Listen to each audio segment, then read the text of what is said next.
एक लंबे समय पहले एक गांव में आदित्य और भावना नामक पति पत्नी रहते थे। उनका चित्रा नामक एक सुंदर सी बेटी थी। वो एक छोटी सी घर में रहते थे। आदित्य एक बहुत नेक इंसान था और जितना उसके पास था उतने में ही खुश रहने वाला था।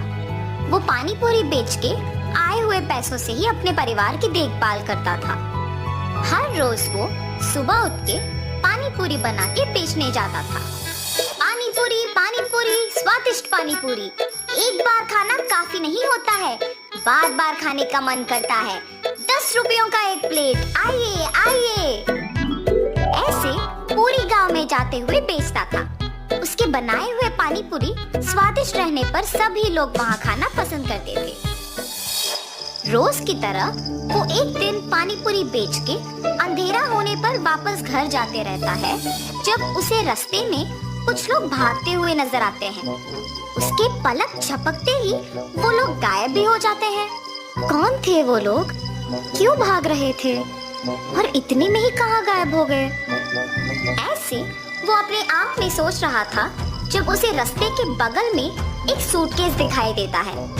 ये किसका सूटकेस है? शायद किसी ने खो दिया होगा।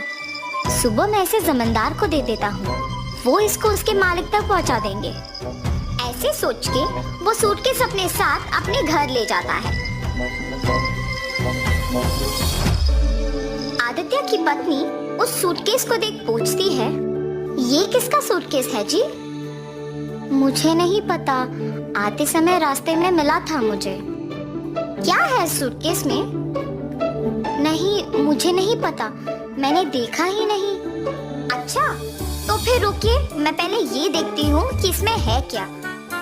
और ऐसे सूटकेस खोलती है। सुनिए, इधर आके देखिए तो कि इसमें है क्या। हाँ, क्या है? पास आके देखने पर वो सूटकेस हीरे, मोती और सोने से भरा हुआ था। देखा आपने? कितने हीरे, कितना सोना है इसमें। अब हमें कभी वापस मेहनत करने की जरूरत ही नहीं पड़ेगी। भावना, ये सूटकेस हमारा नहीं है, किसी ने खो दिया इसे। कल सुबह इसे जमींदार के हवाले करने इसे लेके आया हूँ। तो आप क्या इसे जमींदार को लौटाएंगे? हाँ, मैं ये स्वीकार नहीं करूँगी। हम इस सूटकेस को हमारे ही पास रखेंगे। आपको मेहनत करने की जरूरत ही नहीं पड़ेगी। हम आखिरकार बहुत खुश रहेंगे। अपनी पत्नी का उस बात ना स्वीकार करने पर आदित्य उसे दुख ना पहुंचाने के लिए उसे कुछ नहीं कहता है और सोच में पड़ जाता है।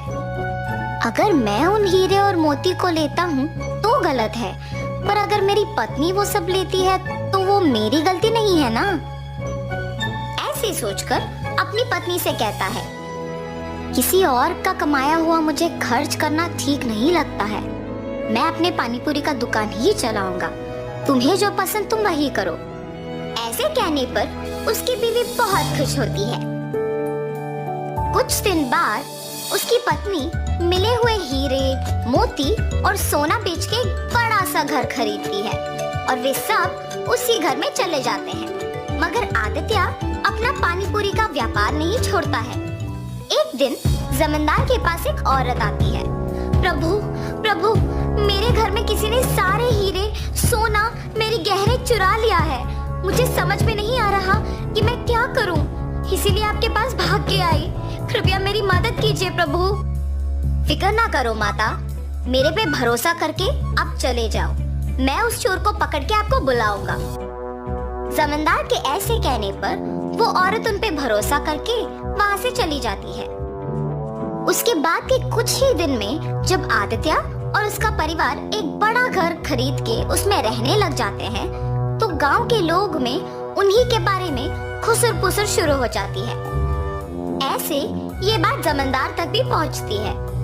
एक साधारण पानीपुरी बेचने वाला एकदम से इतना बड़ा घर कैसे खरीद पाया? पता नहीं प्रभु, किसी को नहीं पता। गांव के सारे लोग भी आश्चर्यचकित होके इसी के बारे में बात कर रहे हैं। ऐसे ही मैं सुन के आपको बताया। ठीक है, उन दोनों को इधर लेके आओ। जी प्रभु। जमींदार के कहने पर सेवक उन दोनों को उनके पास लेके जाते हैं। आदित्य, मुझे तुम्हारे बारे में सब पता है, तुम्हारे व्यापार के बारे में भी पता है। तुम्हें कुछ पूछने के लिए यहाँ बुलाया हूँ। पूछिए प्रभु। कुछ नहीं, तुम इतने कम दिनों में उतना बड़ा घर कैसे खरीद पाए हो? सच बताओ। क्या ये पूछने के लिए जमींदार हमें यहाँ तक बुलाए हैं? मुझे ही बताना होगा कुछ, वरना मेरे पति सब सच बता देंगे। मेरे पति का कमाया हुआ पैसा हम बचा बचा के ये घर खरीद पाए हैं प्रभु। ऐसे हिम्मत से बोलती है ताकि किसी को शक ना आए। माता, आप पे कोई इल्जाम लगाने के लिए मैं आप लोगों को यहाँ नहीं बुलाया हूँ। मेरे पास एक औरत आके बोली है कि उसके गहने और सोना किसी ने चोरी कर लिया और उसी समय में आपने एक बड़ा घर लिया। हालात मुझे आपसे इसे पूछने पर मजबूर कर रहे हैं, तो सच कहिए कि आपको इतने पैसे अचानक कहाँ से मिले?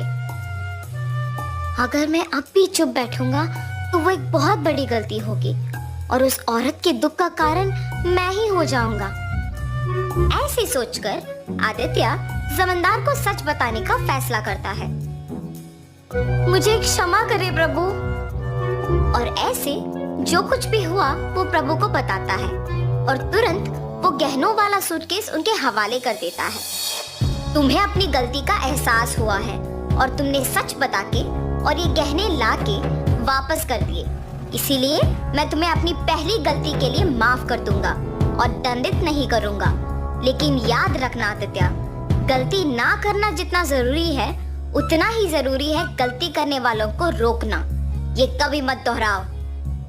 जमींदार के माफ करने पर आदित्य उनके कृतज्ञ होता है और वहाँ से चला जाता है और जमींदार उन गहनों को उस औरत के हवाले कर देता है। आदित्य हमेशा की तरह अपने पानी पूरी का व्यापार करता है और उसी से अपना घर को चलाता है। तो इस कहानी का नैतिक क्या है? गलती नहीं करना है ये तो सबको पता है और गलती करने वालों को प्रोत्साहित भी नहीं करना है, ये समझ लो।